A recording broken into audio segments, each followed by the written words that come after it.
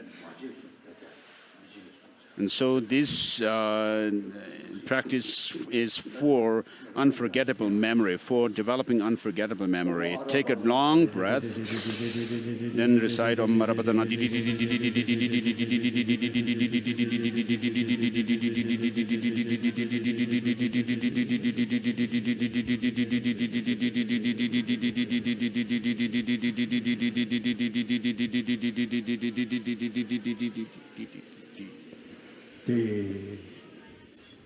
Oh yeah.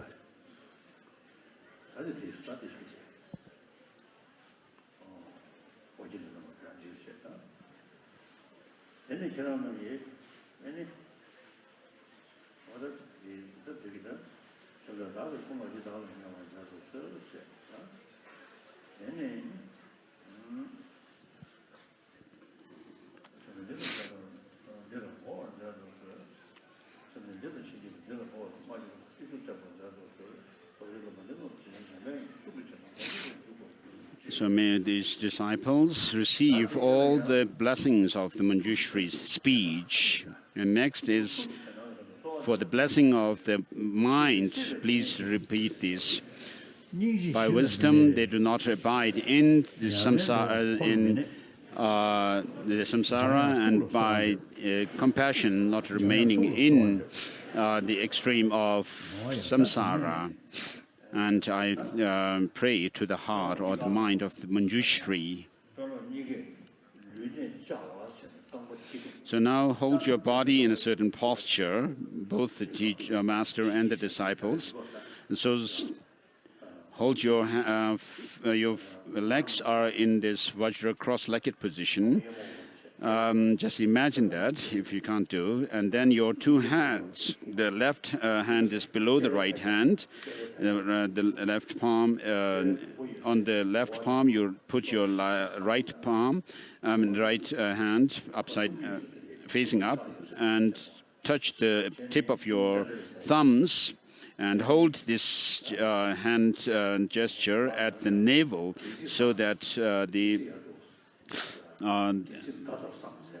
and then straighten your body.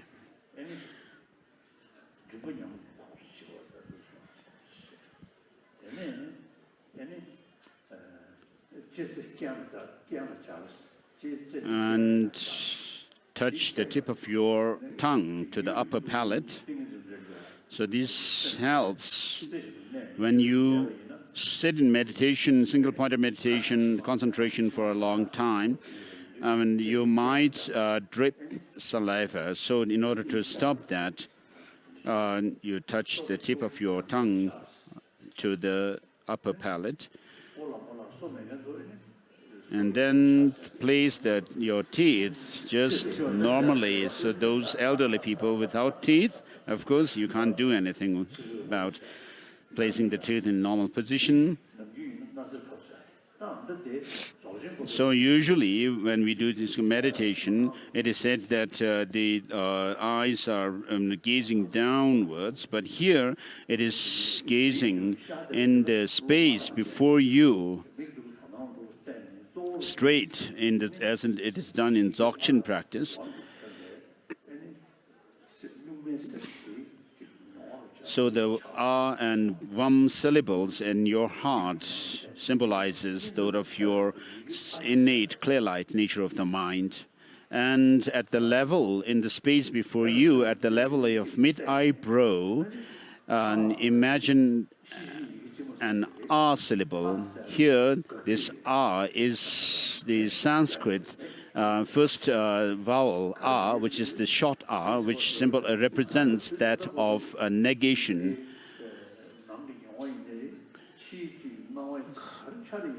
So what is negated is that although things do appear to us to have some kind of objective independent existence from their own side, and accordingly we cling on to such a way of existence and then all these mental afflictions arise, and the rest of the experiences follow from there. So here you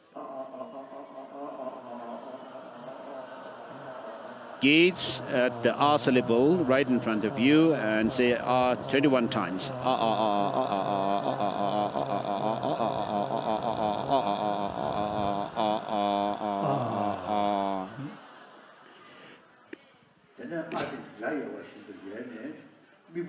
So you should imagine that thing, that nothing whatever has any objective independent existence, and then having repeated this R, the R kind of disappears, and your mind is now absorbed in this single-pointed meditation on the mere absence of any independent existence in things. So this is similar to the Dzogchen practice of viewing the nature of the mind.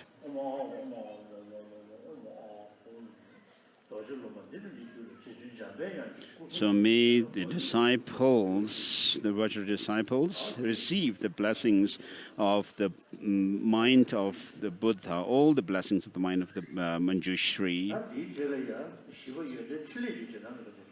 and of the blessings of body, speech, and mind of Manjushri. From now on, please repeat, until I reached Buddha enlightenment in future, I take you, Bhagwan Manju Kosha, my protector, as my master. And then the Guru gives the disciples a text of Manjushri Nama Sangiti, expression of the names of the Buddha Manjushri, or chanting the names of the Manjushri.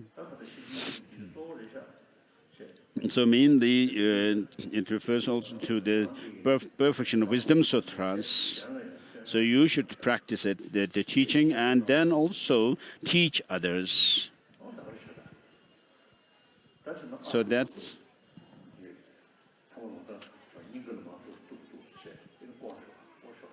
So His Holiness instructed the attendants to go around and touch the R syllable at the heart of the disciples.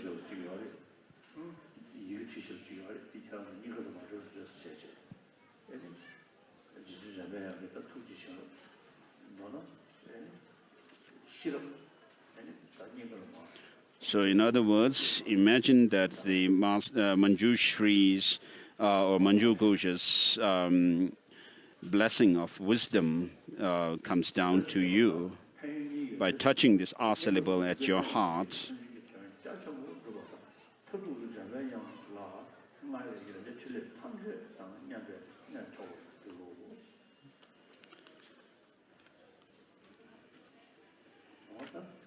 So with this, you will have the benefits of, you have the benefits of being able to go through the practices of teaching, composing, and debating.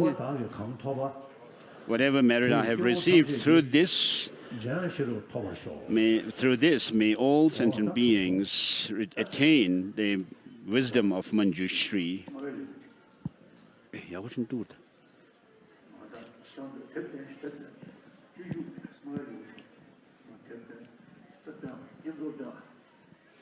So we'll recite the 10th chapter of Guide to the Bodhisattva Way of Life together. Through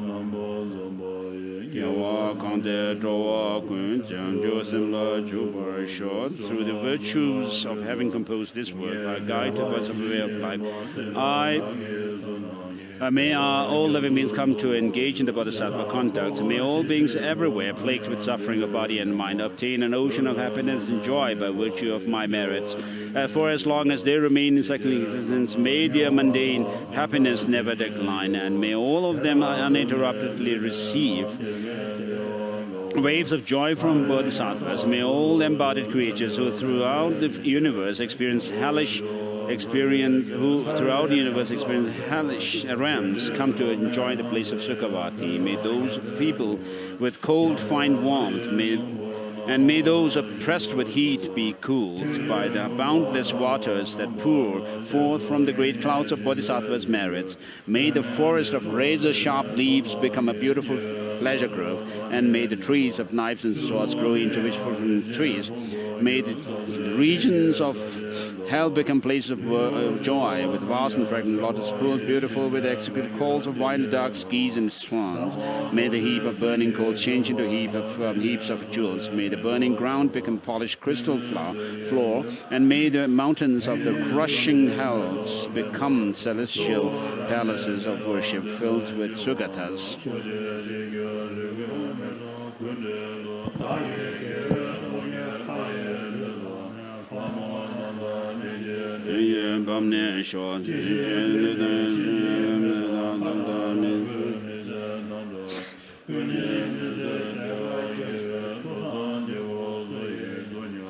May the mountains of crushing hells become celestial palaces of worship filled with sugatas. May the rains of lava, blazing stones and weapons from now on become rain of flowers. And may all battling with weapons from now on be a playful exchange of flowers. May, by the force of my virtue, may those caught in the fiery torrents of acid, their flesh eaten away, revealing their lily-white bones, obtain the bodies of celestials, and dwell with goddesses in gently flowing rivers. Why are the henchmen of Yama, the unbearable buzzards and vultures afraid? But through those noble strength is joy brought upon us and darkness dispelled. Looking up, they behold the firmament. In the firmament, the radiant form of Vajrapani. Through the force of their joy, may they be free from wrongdoing and find his company. When they see the lava fires of hell extinguished by a rain of falling flowers mixed with scented water, immediately satisfied they wondered whose work is this was. In this way, may those in hell behold Padmapani. Dear friends, do not be afraid, but quickly gather here. What need is there to be flee when above us is the youthful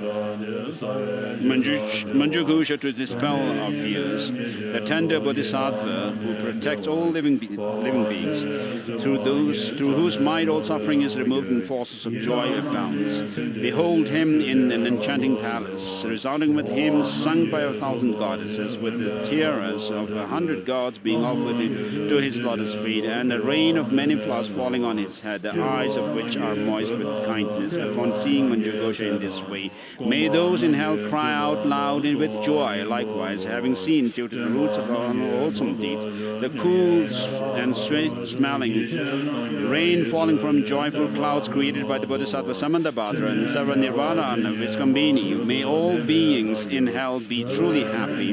May all animals be free from fear of being eaten by one another. May the hungry ghosts be happy as the people of the northern continent. May they be satisfied by the stream of milk pouring from the hand of the noble Lord Avalokiteshvara, and by the bathing in it. May they always be cooled. May the blind see form, may the deaf hear sounds, and just as it was with Maya Devi, may pregnant women give birth without any pain. May the naked find nothing, clothing. May the hungry find food. May the thirsty find water and delicious drinks.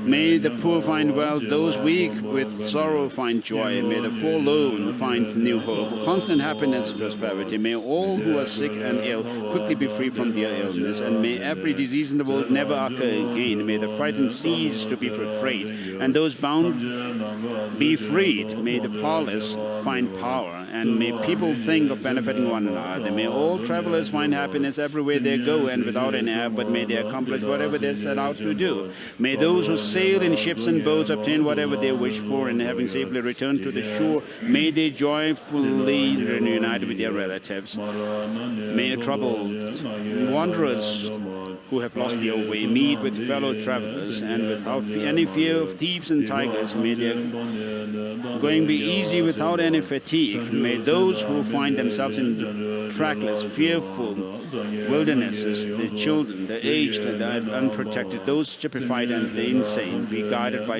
beneficent celestials.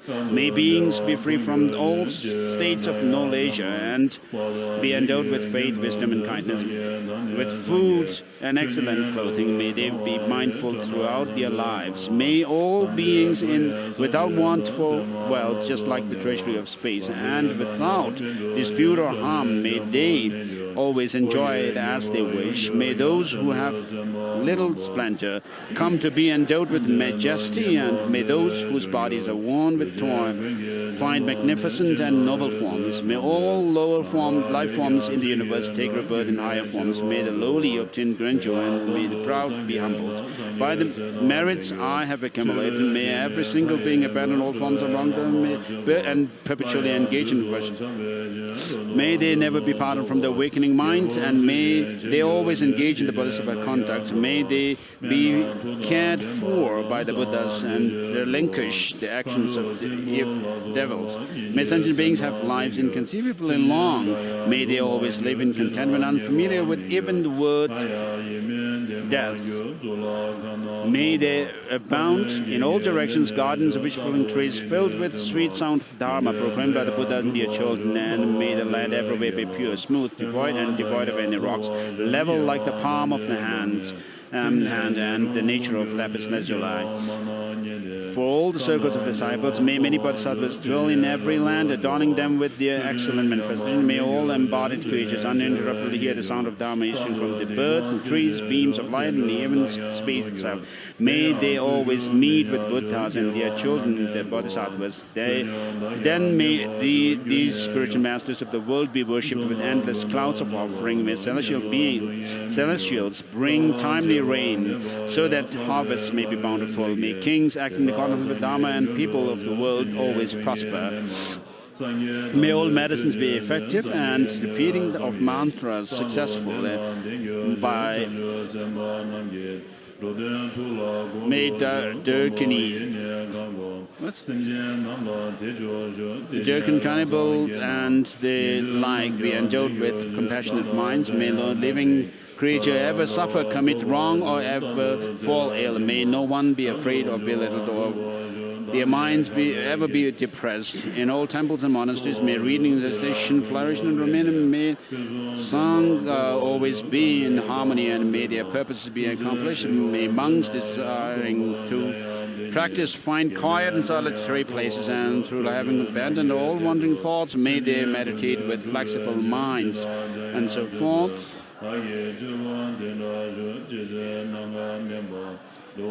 For as long as space endures, and for as long as living beings remain, until then may I too abide to dispel the misery of the transmigrators. May all the pains of living creatures ripen solely upon myself, and through the might of the Bodhisattva Sangha, may all beings experience happiness. May the teaching, which are the sole medicine for suffering and the origin of every joy, be materially supported and honored, and abide for as very long time. I prostrate to Manjushri, through whose kindness wholesome minds ensue, and I prostrate to my spiritual masters, through whose kindness I develop.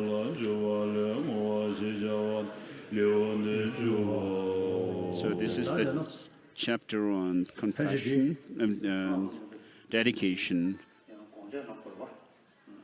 So since the Thai monks do not eat after lunch, let us be short and just recite this prayer of the words of truth. Yongzo tobe den zamle yangbe pende beldo kete zi keda chobe kebu nam chuju nam ju cho mise lengen trabe yonne prome tuge na soga ne muke jingba gun shine dega gyatsu kebara kanjun chuden genro nam na cho la lu pungge zeme Niangu Chombe Chodang Chime Yun Yordo Chebe Tuche Tu Nyomo Dunge Nyebe Langje Ge Rangshen Nipon Gebe Nije Misun Ge Sona Landoro Mig Yongdo Chamze Zawe Pe Rine Nindo Nabe Debe Dun Yonzo Pejun Rawan Zame Dundro Chuse Sundre Kadun La Chebe Kesan Nyurwa Nyurwa Tendang Tenzin Chapsi Rangri Le Chebe Luso Longje Yala Kawa Kyatra Drube Kewo Nung Chuzin Gwente Tuji Gyungwa Dorna Gumbo Chenre Siwan Je Seche Kewe Chenwara Kanje Yunsun Kyachin Mela Ganze Jezan Dende Nyongdo Jawa Nando Jenye Zame Dende Dan Zuzun Tuje Tuta Dende Lende Lume Dende Dajan Ki Dembe Melon Gegmen Yunro Sho Jambe Ba Jela Kemba Kundo Sambo Te Antishin Te Da Kunge Jezo Dalo Je Yawa De Da Tamje Rabdo Ngo Tizum Shire Yawa Tamje Yemo Kala Chodo Nalo Dashi Gewe Tawa Digu Gyan Sambo Jeje Rato Ngo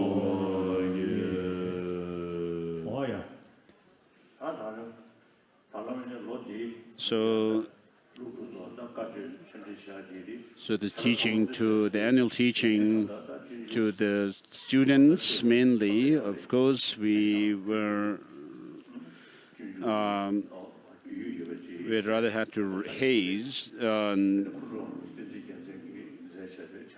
with the teaching to.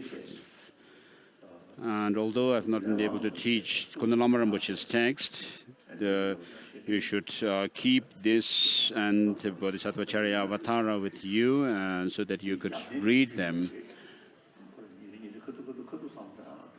And so, for a daily practice, Kundalini Lama Rinpoche Tenzin Gyaltsen's praise of Bodhicitta, the precious lamp, is very helpful. So as a support of that, we have the Bodhisattva Charya Avatara.